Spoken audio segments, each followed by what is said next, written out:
राज्यातील शालेय शिक्षणाची गुणवत्ता घसरत चालली आहे। सरकारी शाळांमधील 3री ते 5वीच्या विद्यार्थ्यांना धड वाचताही येत नाही आहे। नव्या अहवालातून कोणती माहिती समोर आली आहे आपण जाणून घेऊयात।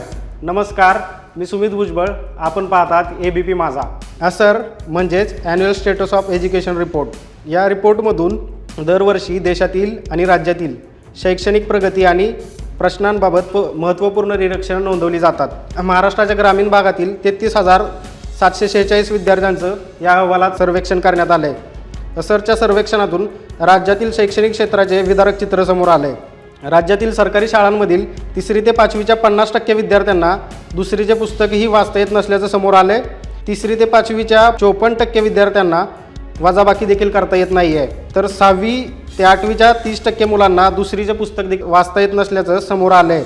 8वीच्या 65% विद्यार्थ्यांना साधा भागाकारही येत नसल्याचं या अहवालातून समोर आलं आहे। या सर्वेक्षणानंतर सरकारी शाळांमध्ये अधिक प्रभावीपणे शिकवण्याची व मुलांच्या प्रगतीच्या दृष्टिकोनातून शालेय शिक्षण विभागाला पावलं टाकण्याची गरज नोंदवली गेली आहे। तुम्हाला हा व्हिडिओ कसा वाटला आम्हाला नक्की कळवा आणि हा व्हिडिओ जास्तीत जास्त लोकांपर्यंत शेअर करा आणि पाहत राहा ABP माझा।